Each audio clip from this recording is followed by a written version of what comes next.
बिस्मिल्लाहिर्रहमानिर्रहीम। अस्सलाम वालेकुम नाज़रीन, आप यूट्यूब चैनल देख रहे हैं। मैं इमरान खान हूँ। बाद औक़ात कुछ चीज़ें आपको समझ नहीं आती, लेकिन वक्त के साथ साथ जब हक़ाइक़ सामने आते हैं तो आपको पता चलता है कि इसके पीछे क्या था। डोनाल्ड ट्रंप जिस तरीके से पाकिस्तान के फ़ील्ड मार्शल आसिम मुनीर और शहबाज शरीफ की तारीफ़ कर रहे हैं, ये ना तो डोनाल्ड ट्रंप की अपनी शख्सियत का हिस्सा है, ना अमरीकी सदूर कभी ऐसा करते रहे हैं। ये ऐसा क्यों कर रहे हैं, ये वक्त आने पे आपको पता चलेगा। पाकिस्तान जैसे ममालिक और इन जैसे हुक्मरान या डिक्टेटर्स हमेशा अमेरिका के लिए टिशू पेपर की तरह इस्तेमाल होते रहे।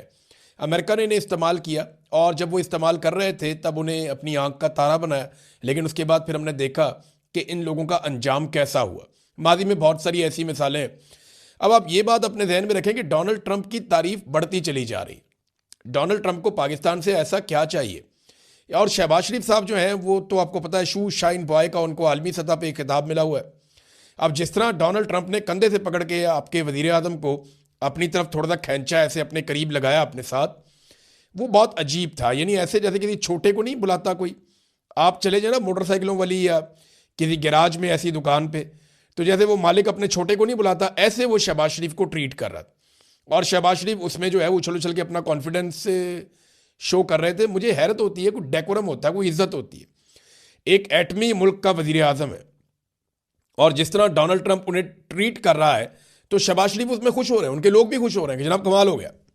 पहले आप ये देख लें डोनाल्ड ट्रंप ने तारीफ की क्या है, और अल्लाह खैर करे। मुझे लगता है कोई बड़ा काम इन्होंने पाकिस्तान से लेना है या कोई कार्रवाई इन्होंने बड़ी डालनी है, क्योंकि नॉर्मली ऐसे अमेरिकन करते नहीं है, उनका तरीक़ाकार नहीं है ये।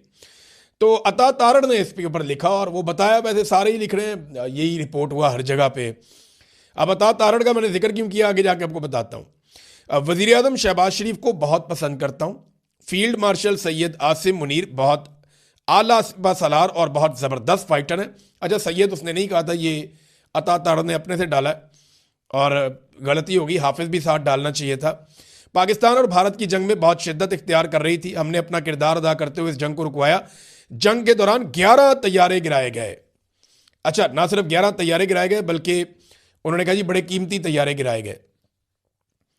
अब तैयारे 11 हो गए। ये 6 से सिलसिला शुरू हुआ, 7, 8, 9, 10, अब 11 हो गए। डोनाल्ड ट्रंप को या अमेरिका को पाकिस्तान से कोई ऐसा काम पड़ गया है जो काम निकालने के लिए अब वो खुशामद भी कर रहे हैं। देखिए क्या काम हो सकता है। एक तो देखें, गजा के हवाले से उन्होंने पाकिस्तान को इस्तेमाल किया और तमाम मुस्लिम ममालिक को उन्होंने आगे लगाया। अभी उन्होंने $7 अरब बोर्ड ऑफ पीस की मीटिंग में इकट्ठे किए हैं। इसमें कतर ने $1 अरब दिया, सऊदी अरब ने पैसे दिए, अरब ममालिक ने ज़्यादातर पैसे दिए हैं, जबकि कुछ ममालिक जो है वो इसके अंदर फ़ौज दे रहे हैं। जिन ममालिक ने अभी तक फ़ौज भेजने का बाकायदा ऐलान कर दिया उनमें इंडोनेशिया, मराकश, कज़ाकिस्तान, कोसोवो और अल्बानिया, ये ममालिक हैं जिनका ऐलान कर दिया गया कि 5 मुल्क अपनी फ़ौज भिजवा रहे हैं। इसके बाद और ममालिक भी अपनी फ़ौज भेजेंगे। पाकिस्तान अपनी फ़ौज भेजना चाहता है, लेकिन पाकिस्तान ये चाहता है कि पाकिस्तानी फ़ौज की या किसी फ़ौजी की कोई मुठभेड़ ना हो वहाँ फ़लस्तीनियों के साथ या हमास के साथ। लेकिन ऐसा मुमकिन कैसे है? देखें, डोनाल्ड ट्रंप का जो नुक्ता नज़र है इस सारी फोर्स को वहाँ पहुँचाने के पीछे, वो तो हमास को गैर मुसल्लह करना है और हमास का खात्मा करना है। वो हमास को एक बहुत बड़ा ख़तरा समझते हैं इसराइल के लिए, उसे हमेशा के लिए ख़त्म करना चाहते हैं। लेकिन इस फोर्स के अंदर अभी तक जो फ़ौजें गई हैं या जा रही हैं, उनकी ख्वाहिश है कि उन्हें सिर्फ सिक्योरिटी की ड्यूटी मिले, इससे ज़्यादा कोई काम उन्हें करना ना पड़े। अब यहाँ मेरे एक दोस्त हैं अमेरिका में, वो बड़े ज़बरदस्त तजज़ियाकार हैं, वो चीज़ों को बड़ी गहराई से देखते हैं। कुछ एक और दोस्त हैं, उन्होंने भी यही थोड़े दिन पहले मुझे बात कही थी। दावा उनका ये था कि ये जो इसराइल बार बार कह रहा है ना कि तुर्की की फ़ौज हम नहीं आने देंगे, ये उन्होंने दावा किया कि ये एक तरह की नूरा कुश्ती है और आप तुर्की की फ़ौज को देखेंगे कि वो वहाँ मौजूद होगी गाज़ा में। मैंने कहा जी ये कैसे हो सकता है? उन्होंने कहा जी कि तैयब उर्दगान ना बहुत समझदार हैं, वो चाहते हैं कि उनकी फ़ौज गाज़ा में जाए और यही बात जो है वो डोनाल्ड ट्रंप भी चाहते हैं। लेकिन क्योंकि उनके मुल्क के अंदर रद्दमल बड़ा सख्त आ सकता है, तो इसलिए उनकी ये ख्वाहिश है मुबैना तौर पे कि इसराइल मना करे कि हम तुर्की की फ़ौज नहीं आने देंगे, और फिर जब हम तुर्की की फ़ौज भेजेंगे तो हम कहेंगे देखें इसराइल के मना करने के बावजूद हमारी फतह हुई, हमने अपनी फ़ौज भिजवा दी गज़ा में और हमने ज़बरदस्ती भिजवाई। अब ये फ़ौज काम क्या करेगी ये सब जानते हैं। तुर्की की फ़ौज हो, पाकिस्तान की हो या इंडोनेशिया की हो या कोसोवो की हो, जिसकी भी हो, ये फौज इसराइल की हिफाजत करेगी, इसराइली सरहदों का तहफ़्फ़ुज़ करेगी, और असल काम यही है। अब तैयारे जो हैं वो 11 कर दिए डोनाल्ड ट्रंप ने, ये आने वाले दिनों में जो है, और ये अता तारण खुद बता रहे हैं 11 कर दिए, शर्म भी नहीं आती भाई। आप तो बताएं ना कि 11 नहीं है, 6 है, 7 है, 6 तैयारे थे ना पहले तो, अब ये डबल हो रहे हैं, 11 कर दिए, ये थोड़े दिनों में दर्जन हो जाएंगे। और डोनाल्ड ट्रंप तो ऐसा लगता है मजाक उड़ा रहा है पाकिस्तान का। अगर ये तादाद ऐसे ही बढ़ती रही तो कुछ अरसे में डोनाल्ड ट्रंप ने हाफ सेंचुरी कर देनी है इंडियन तैयारों की, और फिर एक दिन पता चलेगा कि इंडिया का कोई भी तैयारा अपने हैंगर में नहीं है, सारे पाकिस्तान ने तबाह कर दिए हैं। तो पाकिस्तान ने वाकई इंडिया के तैयारे तबाह किए हैं, लेकिन ऐसे तो ना करें आप। अब तो आप हमारा मजाक उड़ा रहे हैं एक तरह से। पता नहीं कौन सा काम डोनाल्ड ट्रंप को पड़ गया, भी ईरान के ऊपर भी इन्होंने अटैक करना है।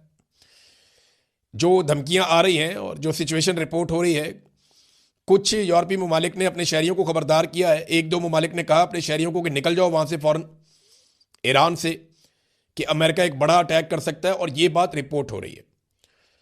ईरान ने और रशिया ने यह कहा है कि अगर ये अटैक किया गया अमेरिका की जानिब से ईरान के ऊपर, तो इसके संगीन नताइज होंगे और वापस जवाब दिया जाएगा। ये ईरान कह रहा है जवाब देंगे, रूस कह रहा है कि इसके संगीन नताइज होंगे। अब इनके पास क्या इंफॉर्मेशन है या कौन से हथियार है, ये पता चलेगा अगर लड़ाई होगी तो। लेकिन अमेरिका चाहे ईरान के साथ लड़ाई करे, चाहे उसके चीन के खिलाफ मफादात हों, चाहे उसे खित्ते के अंदर मादनियात के मामला देखने, कुछ भी करना हो, अमेरिका को पाकिस्तान की जरूरत इस रीजन में कुछ हद तक पड़ेगी, अगर तो वाकई वो इन पंगों के अंदर आना चाहता है। और पाकिस्तानी फौज अगर चली जाती है वहां पे गाजा में, तो काफी हद तक अमेरिका अपना काम निकलवा सकता है। अब देखना यह है कि पाकिस्तान किस हद तक जाता है और कहां तक जाता है। शहबाज शरीफ ने भी तारीफों के पुल बांध दिए। एक तो मैं आपको यह बताऊं कि शहबाज शरीफ ने अपनी पूरी तकरीर में इसराइल की मजम्मत नहीं की। इसराइल लगातार जंगबंदी की खिलाफ वर्जी कर रहा है। शहबाज शरीफ ने कहा जी कि जंगबंदी की खिलाफ वर्जी नहीं होनी चाहिए। यह नहीं बताया कि किसकी तरफ से हो रही है, जुल्म कौन कर रहा है। कुछ और ममालिक हैं जिन्होंने यह बात बोली कि इसराइल सीज फायर की खिलाफ वर्जी कर रहा है और ज्यादती कर रहा है, फलस्तीनियों का कत्लेआम कर रहा है। पाकिस्तानी वजीर आजम ने यह बात नहीं की, क्योंकि उन्हें तकरीर एस्टेब्लिशमेंट ने लिख कर दी थी, तो उन्होंने कहा जी इसराइल को आपने नाराज नहीं करना, ऐसा लगता है। तो शहबाज शरीफ साहब ने अपनी तकरीर में डोनाल्ड ट्रंप की तारीफें की तकरीबन 70-80% टाइम में, और थोड़ी सी बात उन्होंने ये की कि जी फलस्तीन के अंदर अमन आना चाहिए, गजा के अंदर अमन आना चाहिए, और जो सीज फायर वायलेशन हैं वो नहीं होनी चाहिए। अब जब आप कहते हैं ना सीज फायर वायलेशन नहीं होनी चाहिए, तो ऐसा लगता है जैसे दोनों तरफ से हो रही हैं। भाई ये तो एक तरफा है ना, तो इन्हें कहना चाहिए था वो बात, और उस प्लेटफॉर्म के ऊपर कहनी चाहिए थी। लेकिन क्योंकि वहां पे इसराइली नुमाइंदा मौजूद था जिसके साथ प्लेटफॉर्म शेयर किया शहबाज शरीफ ने, तो ये एक बहुत बड़ा तारीखी मौका था। शहबाज शरीफ साहब खड़े थे, उनके साथ एक फर्द छोड़ के साथ जो है वो इसराइल का वजीर खारजा खड़ा था, उनका नुमाइंदा खड़ा था, और शहबाज शरीफ को खड़ा भी पीछे किया हुआ था, कि हेड ऑफ द स्टेट है। शहबाज शरीफ साहब से आगे जो है वो वज़ीर खारजा और इस तरह के लोग खड़े हुए थे। अब हेड ऑफ द स्टेट है तो आगे आकर खड़े होना चाहिए था, लेकिन शहबाज शरीफ साहब को पिछली सफ में भेज दिया, जैसे अक्सर उन्हें भेज दिया जाता है, और उनके साथ ही खड़ा कर दिया उसी सफ में इसराइली नुमाइंदे को भी, और ये भी उसके साथ खड़े हो गए, और चेहरे पे इनकी खुशियां टपक रही थी। तो एक तारीखी मौका है कि शहबाज शरीफ साहब ने गेम उठाई डोनाल्ड ट्रंप की, और साथ खड़े हो गए इसराइली नुमाइंदे के, और इसराइल की मजम्मत भी नहीं की। वैसे मैं पूछना चाहता हूं कि ये जो बताता हूं आगे जाके कि शहबाज शरीफ ने क्या कहा, लेकिन देखें ये जो जमात इस्लामी, तहरीक लब्बैक, फजलुर रहमान, ताहिर अशरफी, ये बहुत सारे नून लीग के लोग जो हैं वो भी, और बहुत सारे हमारे दानिशवर हैं, खास तौर पे वो प्लाटों में भागने वाला जो लाल टोपी, ये सारे अब मुनाफकत करेंगे या बताएंगे कुछ। देखिए ना, इमरान खान को तो ये सारे कहते रहे हैं अक्सर औकात कि वो यहूदियों का एजेंट है, जो कि बहुत गलत है, काबिल मजम्मत है, ऐसा किसी को नहीं कहना चाहिए। लेकिन ये सारे ये कहते रहे ना, तो अब ये बताएं ना कि आज जो हुआ वहां अमेरिका में, उसके ऊपर इनका रद्द अमल क्या है, या उसके ऊपर ये क्या मौक़िफ़ रखते हैं। तो फिलहाल तो सारे चुप हैं, मैं खबर आपके सामने रख रहा हूं। तो ये एक तरह की मुनाफकत है जो ये लोग करते हैं। अब शहबाज शरीफ ने यहां तक कह दिया कि डोनाल्ड ट्रंप की तारीफ करते हुए कि लेट मी से मिस्टर प्रेसिडेंट, कि जनाब सदर मुझे ये कहने की इजाजत दीजिए, you are truly saviour of South Asia, आप पूरे जनूबी एशिया के सेवियर हैं। शहबाज शरीफ साहब, अल्लाह रब्बुल इज़्ज़त है सेवियर। ये जूते पॉलिश करने के चक्कर में अपना ईमान खराब ना करें। ये बात अगर इमरान खान ने कह दी होती ना, तो मौलवियों ने ज़मीन आसमान अभी तक एक कर देना था। ये बात अगर इमरान खान ने की होती ना, तो अभी तक पाकिस्तान की सियासी जमातों ने पिट स्यापा डाल देना था। पाकिस्तान के दानिश्वरों ने, मौलवियों ने, इन सब ने रोला डाल देना था कि आप कैसे सेवियर कह सकते हैं, आप तो अपना ईमान ख़राब कर रहे हैं। अभी तक मौलवियों ने इमरान खान का निकाह जो है वो फारिग कर देना था कि जनाब दोबारा निकाह करें, आपका तो निकाह फारिग हो गया। ये किस्म के मौलवी फतवे देते हैं। तो सेवियर ऑफ साउथ एशिया, एक एक आदमी का सेवियर अल्लाह रब्बुल इज़्ज़त है। वही जान बचाने वाला, वही जान लेने वाला है, वही पैदा करने वाला सबसे बड़ा, सबसे ताकतवर है। हमारा ये ईमान है। लेकिन शहबाज शरीफ साहब फरमाते हैं कि Donald Trump is the saviour of South Asia, और वो बड़ी तारीफें की उन्होंने डोनाल्ड ट्रंप की। डोनाल्ड ट्रंप भी अपने नोबेल पीस प्राइज, अमन के लिए उनका किरदार, वो इस पे बातें करते रहे। उसकी कमजोरी है डोनाल्ड ट्रंप की, और ये इनको समझ आ गई है, तो ये गेम उठा के रखते हैं। गार्डियन ने इसको कैसे देखा, ये देखे आप। गार्डियन लिखता है इस इजलास में सिर्फ आमिर, डिक्टेटर्स और गैर नुमाइंदा हुकूमतें शरीक हुए हैं। जावेद हाशमी साहब ने इस पर एक बड़ा दबंग तबसरा किया है। उन्होंने कहा ट्रंप के सारे हवारी इकट्ठे थे, अपने मुसलमान भाइयों के खून का सौदा करने पर तारीफ तो करा लेते हो, मगर कोई इस्तिस्ना तुम्हें ना तारीख माफ करेगी। फलस्तीनी रियासत का एक नुमाइंदा भी मौजूद नहीं था। आसिम मुनीर का नाम लेकर ट्रंप ने बता दिया कि मुजरिम कौन है।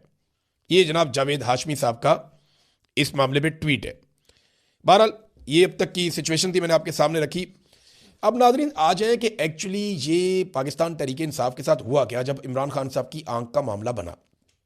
अब जो चीज़ मैं आपके सामने रखने वाला हूं ना, ये मैंने अपने सोर्सेज से इकट्ठी की है, और ये वो सारी इंफॉर्मेशन है जो गुज़िश्ता चंद दिनों में हुआ, और आपको सारी कहानी समझ आ जाएगी कि हुआ क्या था। जिस वक्त इमरान खान साहब की आंख की बीमारी का मामला बाहर आया, सलमान सफदर साहब रिपोर्ट लेकर आए, और रिपोर्ट इसलिए बनवानी पड़ी क्योंकि अक़वाम मुत्तहिदा का वफद सुप्रीम कोर्ट ऑफ पाकिस्तान में आया था। वो रिपोर्ट जब मंजर आम पे आई तो हुकूमत घबरा गई थी। हुकूमत को लगा कि बड़ा सख्त रद्द-ए-अमल आने वाला है। मोहसिन नकवी के जरिए पाकिस्तान तहरीक इंसाफ के कुछ बंदों से राब्ते शुरू हुए। मैं जानता हूँ कौन बंदे हैं, मैं नाम नहीं लूँगा वरना उनकी मंजी ठुक जाएगी। हालांकि उनका कसूर कोई नहीं है, वो तो बेचारे पैगाम रसां थे। और उन बंदों ने, जो पाकिस्तान तहरीक इंसाफ की लीडरशिप है, उन्होंने इमरान खान साहब की फैमिली से रब्ता शुरू किया, क्योंकि बीमारी का मामला है तो फैमिली की प्रायोरिटी ज़्यादा बढ़ जाती है। तो यकीन दहानी करवाई गई मोहसिन नकवी की जानिब से कि हम ये भी करेंगे, ये भी करेंगे, ये भी करेंगे। लेकिन अपना दबाव बरकरार रखने के लिए पाकिस्तान तहरीक इंसाफ ने इस्लामाबाद के रेड जोन में मम्मी डैडी किस्म के धरने दे दिए, और उसके ऊपर भी हुकूमत ने अपना चेक रख दिया कि दरवाज़ों के अंदर बंद करो, इन्हें बाहर नहीं निकलने देना, प्रॉपर इनको घूमने फिरने नहीं देना हमने। तो वो मम्मी डैडी किस्म के जो धरने थे, बिल्कुल होम्योपैथिक किस्म के, उनसे हुकूमत को फ़र्क कोई नहीं पड़ा, और पाकिस्तान के अंदर कोई काबिल ज़िक्र लोग निकले नहीं। यानी जिस तरीके से लोगों को लीडरशिप ने निकालना था, लीडरशिप तो सारी गायब हो गई, और बाकी पहुंच गई इस्लामाबाद के रेड जोन में, और उन्होंने अपने आप को 3 इमारतों के अंदर बंद कर लिया। सुहेल अफरीदी भी उन लोगों में से एक थे जो इस ट्रैप में आ गए कि इमरान खान साहब से मुलाकात करवा दी जाएगी और हमें यहाँ पे एक अलामती धरना देना चाहिए। और सच्ची बात यह है कि इनके पास ग्राउंड के ऊपर कोई तैयारी नहीं थी कि बड़ी तहरीक एकदम चला सकते या लाखों लोगों को एकदम इकट्ठा कर सकते। इनकी ग्राउंड के ऊपर तैयारी नहीं थी। जो बात मैं आपको 1-1.5 महीने से बता रहा था कि जनाब ये मोमेंटम बना रहे हैं, विजुअल्स बन रहे हैं, लेकिन ग्राउंड पे तैयारी नहीं है। अब हुकूमत ने जब ये देखा ना कि दम खम नहीं है इनके अंदर, तो हुकूमत की नीयत बदल गई। फिर हुकूमत ने जो वादे किए थे वो उनसे मुकर गए, और बड़े आराम से हुकूमत ने छोटे छोटे बहाने बना के इनको फारिग कर दिया, और पाकिस्तान तहरीक इंसाफ के पास कुछ भी बाकी नहीं बचा। ये पाकिस्तान तहरीक इंसाफ के साथ हुआ है। ग्राउंड पे कोई बहुत बड़ी तैयारी करनी चाहिए थी पाकिस्तान तहरीक इंसाफ को, और अब वो करने जा रहे हैं। देखिए, इमरान खान साहब की रिहाई के लिए जो अमन फोर्स है, यानी इसका नाम अब मैं आपको बता देता हूँ, इमरान खान रिहाई फोर्स इसका नाम बताया था सुहेल अफरीदी साहब ने। मेरी कासिम सूरी साहब से बात हुई तो उन्होंने कहा जी इसके ऊपर जो एतराज़ किया जा रहा है ना कि मुसल्ला विंग है, तो उन्होंने कहा जी हम मुसल्ला पार्टी है ही नहीं, हमने कभी गोली नहीं चलाई, हमने कभी किसी को कत्ल नहीं किया, बल्कि हमारे ऊपर जो कत्ल डाले गए बाद में पता चला कि वो तो किसी और ने किए। यानी वो जो 4 रेंजर्स वाले शहीद हो गए थे वो किसी और ने गाड़ी से शहीद किए थे। तो हम तो एक पुरअमन पॉलिटिकल पार्टी हैं, तो हम इसके अंदर एक लफ्ज़ अमन शामिल कर देंगे। कासिम सूरी साहब ने मुझे बताया, वो आजकल अपने चैनल पे भी ये चीज़ें बता रहे हैं, और मेरी आपसे गुजारिश है उनके चैनल को फॉलो करें, उनके चैनल को देखें। मैं देख रहा हूँ पिछली चंद वीडियो से थोड़ा सा हो सकता है फायरवॉल सारे उन पर लगा दिए हों गवर्नमेंट ने, या उनके ऊपर भी फायरवॉल की जद आ गई हो, क्योंकि एकदम लाखों में गई उनकी वीडियोस और फिर एकदम नीचे चली गई। तो आप सबसे गुजारिश है कि कासिम सूरी साहब की वीडियोस भी देखें ताकि उन्हें भी सपोर्ट मिले और उनके ज़रिए से पाकिस्तान में जमहूरियत को सपोर्ट मिले। तो अभी जनाब ये इमरान खान रिहाई अमन फोर्स इसका नाम रखा जाएगा, इकराफ, IKRAF, इकराफ, इमरान खान रिहाई अमन फोर्स। और ये बहुत बड़ी तैयारी करने जा रहे हैं मेरी इतला के मुताबिक। इस वक्त पाकिस्तान तहरीक इंसाफ में इस आइडिया को लेकर कुछ जगहों पे बेचैनी है। कुछ लोगों को लगता है कि हमारा हक ना मारा जाए, कुछ लोगों को लगता है कि ये तो हमसे बड़ी चीज़ बनने जा रही है, कुछ लोगों को लगता है कि ये तो एक बहुत बड़ा तसादुम शुरू हो जाएगा, कुछ लोगों के ऊपर एजेंसियों का दबाव है कि ये काम आपने होने नहीं देना। तो हर एक के अपने अपने तहफ़्फ़ुज़ात हैं, लेकिन बहुत सारे लोग इसके साथ खड़े हैं, इस कॉज के साथ कि ठीक है बनाओ एक बहुत बड़ी फोर्स नौजवानों की और ये घी सीधी उंगली से नहीं निकलेगा। और यही वो स्ट्रीट मूवमेंट है जिसके बारे में इमरान खान साहब ने कहा था। अब ये होगा क्या, देखिए इसके अंदर यूथ विंग भी होगी, इसके अंदर खवातीन विंग भी होगी, लॉयर विंग भी होगी, स्टूडेंट विंग इसके अंदर होगा, आम नौजवान, ताजर विंग, उलमा विंग, यानी बहुत सारी पाकिस्तान तहरीक इंसाफ या अपोजिशन के जितने लोग हैं जो अलग अलग तरह से हैं या आवाम के अलग अलग तरह के जो पूरे एक पोर्शन हैं वो सारे इसके अंदर शामिल हो जाएंगे। तो ये इनका टारगेट बहुत बड़ा है, बहुत बड़ा टारगेट है। मैं अभी बता नहीं रहा, वो खुद ही अनाउंस करेंगे। एक बड़ा टारगेट उन्होंने रखा है कि इतने नौजवान हमने खैबर पख्तूनख्वा से इकट्ठे करने और फिर पंजाब से इतने, फिर बलूचिस्तान और सिंध का, आज़ाद कश्मीर का, गिलगित बल्तिस्तान का, हर जगह का उनका अपना एक टारगेट है कि बड़ी तादाद में लोगों को इकट्ठा किया जाएगा। फिर ये लोग क्या करेंगे उसका भी पूरा मंसूबा है। तो ये बड़ा काम होने जा रहा है आने वाले दिनों में। देखिए मैं मायूस कभी नहीं होता और मैंने आपको कहा कि मैं आपको मायूस होने नहीं दूंगा। अब लड़ाई लड़नी जो है इसमें कभी आप नीचे गिरेंगे, कभी आप उठेंगे, कभी आपको चोट लगेगी, कभी आप चोट पहुंचाएंगे, कभी आप पीछे हटेंगे, कभी आप आगे बढ़ेंगे, कभी आपको शिकस्त होगी, कभी आप शिकस्त देंगे। लड़ाई तो लंबी चलेगी। इमरान खान साहब बाहर आ जाएंगे ना, ये लड़ाई फिर भी चलेगी और ये चलती रहेगी। इस लड़ाई में पाकिस्तानियों को एक दिन जीतना है और एक दिन पाकिस्तानी जीत जाएंगे इंशाल्लाह। तो ये एक बहुत बड़ा फैसला है और इस पर मेरी इत्तला के मुताबिक एस्टेब्लिशमेंट ने फौरी तौर पे इंफॉर्मेशन गैदरिंग शुरू की है कि ये आइडिया क्या है, इसके अंदर क्या होगा, कौन लोग इसको लेकर आ रहे हैं और उनको रोकना कैसे है। तो सुहेल अफरीदी के खिलाफ बहुत सारी साजिशें आने वाले दिनों में आप देखेंगे, बहुत सारी चीज़ें आप देखेंगे, बहुत सारे लोग लॉन्च होंगे, बहुत सारी स्टोरीज लॉन्च होंगी, लेकिन साथ साथ वो काउंटर भी होंगी। तो नाज़रीन ये मैंने आपको बता दिया। अब एक खबर अलीना शिगरी साहिबा ने दी है। देखें वो जहाज़ वाला जो मामला है, मुझे लगता है कि अज़मा बुखारी साहिबा जो है ना इंफॉर्मेशन मिनिस्टर, वो अपोजिशन की तरफ से खेल रही हैं। जितनी शर्मिंदगी उन्होंने पंजाब हुकूमत की करवाई है ना, उतनी शर्मिंदगी पंजाब हुकूमत खुद कभी भी हासिल नहीं कर सकती थी। यानी उन्होंने बहुत सारी ऐसी हरकतें की हैं जिससे पंजाब हुकूमत को लगातार शर्मिंदगी हो रही है और उनका एक के बाद एक झूठ पकड़ा जा रहा है। मेरे ख्याल में पंजाब हुकूमत जितनी जल्दी उनसे जान छुड़वा ले उतना बेहतर होगा पंजाब हुकूमत के लिए। बहुत सारे और लोग हैं वो अच्छा काम कर सकते हैं इंफॉर्मेशन मिनिस्टर के तौर पर। अब अलीना शिगरी साहिबा ने ये जहाज़ वाला जो इन्होंने एक ब्लंडर किया उस पर उन्होंने एक खबर दी है, मैं आपके सामने रखता हूँ। उन्होंने कहा जी मरियम नवाज अपने दौरों के लिए पाकिस्तान एयरफोर्स का जहाज़ इस्तेमाल करती रही है जो टैक्स दहिंदगान के पैसे से चलता है। इस जहाज़ के अंदर मौजूद सीट कवर्स, उनका रंग मरियम नवाज को पसंद नहीं आया था। फिर बताया जा रहा है कि जहाज़ की सीटों के कवर तब्दील करने पर तकरीबन 1.5 करोड़ रुपया खर्च किया गया कि मरियम नवाज साहबा को एयरफोर्स के जहाज़ के अंदर सीटों का रंग पसंद नहीं है, लिहाजा सीटों का रंग तब्दील कर दिया जाए। 1.5 करोड़ इन्होंने खर्च कर दिया उस काम पे। यानी मरियम नवाज की ख्वाहिश थी कि जब वो सफ़र करें तो जहाज़ की सीट कवर उनके पसंदीदा स्टाइलिश रंग में हो और इस ख्वाहिश पर अमल दरामद भी किया गया, वो भी आम आवाम के टैक्स के पैसे से। और पाकिस्तानी भूखे मर रहे हैं। ये जनाब जितने की एयरलाइन बेची है उससे महंगा इन्होंने अपने लिए एक लग्जरी तरीन तैयारा ले लिया है। अमीर तरीन हुक्मरान ऐसे तैयार नहीं रखते जैसे हुकूमत पंजाब ने अपने लिए तैयारा ले लिया है। ये आवाम से प्यार करेंगे, ये आवाम के लिए काम करेंगे, सवाल ही पैदा नहीं होता। ये अपनी ज़ात अपने ख़ानदान से बाहर देख ही नहीं सकते। अब तक ले इतने, अपना ख्याल रखिएगा, अपने इस चैनल का भी। अल्लाह हाफ़िज़।